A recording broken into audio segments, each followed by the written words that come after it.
Welcome to Greybeard Philosophy, bringing ancient wisdom and daily practice to the inner life and the wildernesses we journey, one practice at a time.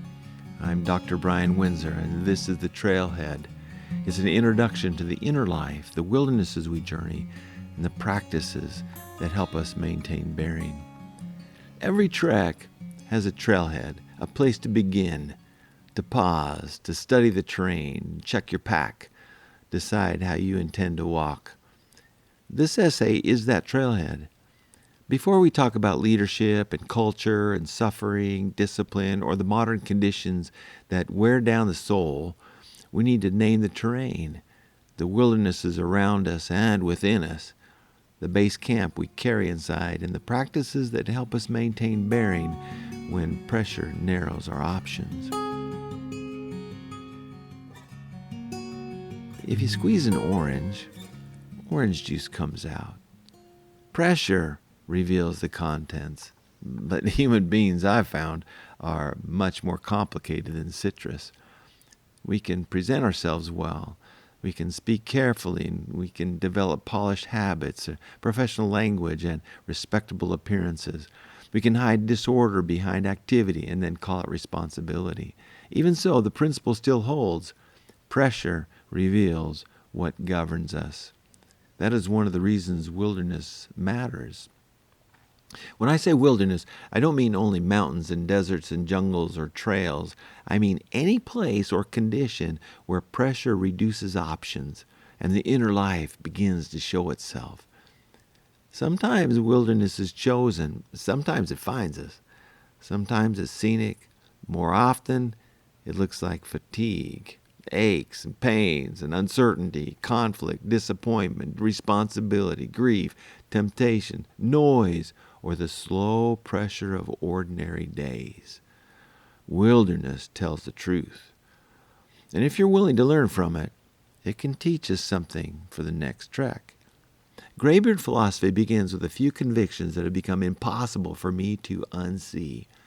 First, wilderness reveals what governs us internally. The base camp is the self. And organizations, families, schools, teams, institutions, churches, communities, eventually amplify what we carry into them. This means culture is never only out there, it is always downstream of the inner life.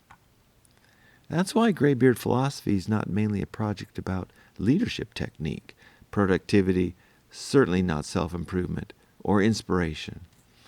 It's a project about formation. It is about the condition of the inner life. It's about what governs us under pressure. It's about whether we can remain oriented to true north when life narrows our options. It's about whether philosophy can become practice. And that's where the series is headed. We'll begin by asking why so much leadership training, self-help language, and organizational reform disappoints.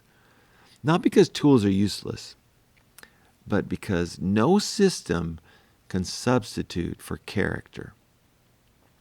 Techniques may improve language for a season, but they cannot build inner discipline for us. Sooner or later, every system drifts toward the character of the people sustaining it.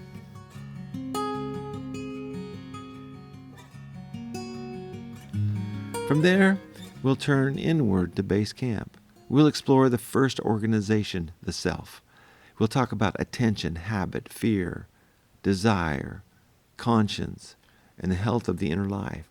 We'll ask what feeds the soul, what degrades it, and why inner health determines whether the space between stimulus and response is actually available when we need it.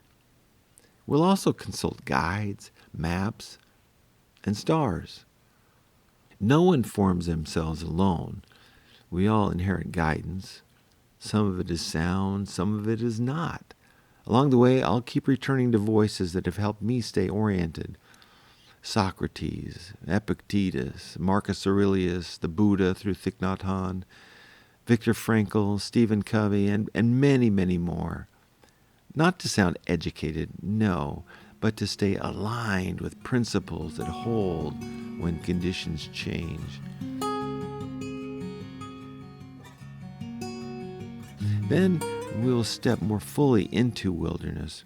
We'll talk about wilderness without and wilderness within, the wilderness that reveals us, the wilderness that finds us, the everyday wilderness that quietly shapes us through repetition, the wildernesses we choose knowingly or unknowingly, and the wildernesses we do not choose at all, those hard miles where the terrain is forced upon us, and the question becomes, what remains of freedom now?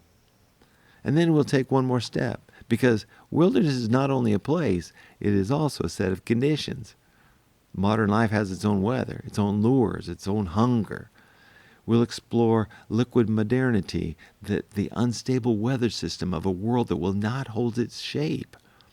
We'll explore the attention economy, the designed landscape of distraction and lures that pull the mind off the trail. And we'll explore the validation treadmill, the hunger for approval, applause, and reassurance that never quite satisfies. These are not abstract ideas to me. They're conditions we live in. They show up in kitchens, schools, marriages, meetings, commutes, retirements, phones, ambitions, disappointments, and those quiet moments of comparison. They press on base camp. They shape the space where choice lives. They test whether we can maintain bearing or whether we drift. So this series is gonna go somewhere very practical, toward a life in which the inner camp is tended, toward a life in which pressure does not get the last word, toward a life in which small, faithful practices strengthen the power to choose, toward a life in which we can return to our families, communities, and responsibilities with greater steadiness, honesty, and integrity from within. Not perfect, steadier.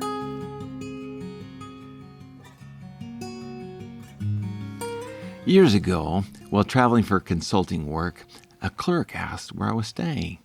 When I told her, she suggested that I could save money by staying with her instead, then added with a wink, "Hey, no one need know." For a brief moment, expediency spoke loudly, not because the choice was complicated, but because the temptation was simple. I could treat integrity as negotiable when there appeared to be no cost. Then a line from a poem I had memorized years earlier rose in my mind. It goes like this, part of it.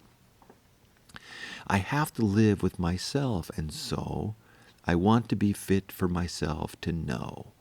My answer came quickly and gently, yeah, but I would know. That's the kind of moment this philosophy cares about. Not the dramatic public speech, not the polished image, not the appearance of virtue.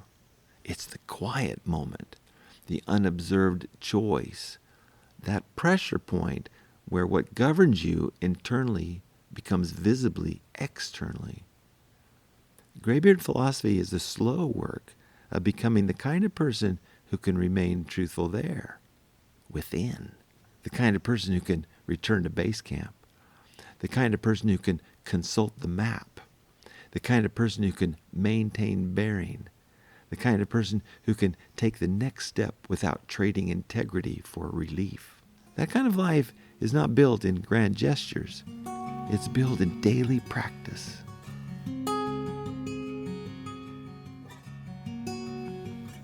Internal practice, the trailhead.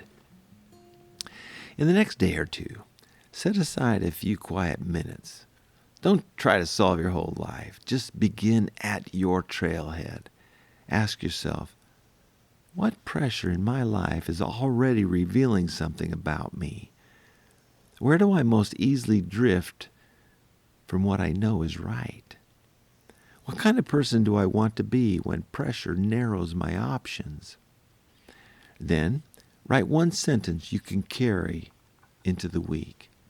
Write, when pressure rises, I want to remember, and then fill it in. Then keep that sentence close It is your first trail marker. In the next episode, we'll begin at a place many people don't expect.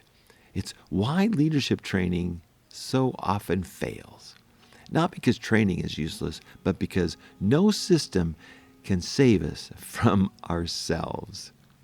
We'll look at what happens when we treat symptoms while ignoring the root. Hey, thanks for listening to Greybeard Philosophy. If this essay helped you, stay with the practice. Small and faithful is enough. You can find the written version of this podcast at greybeardphilosophy.com. Until next time, be kind to yourself and learn something for the next trek.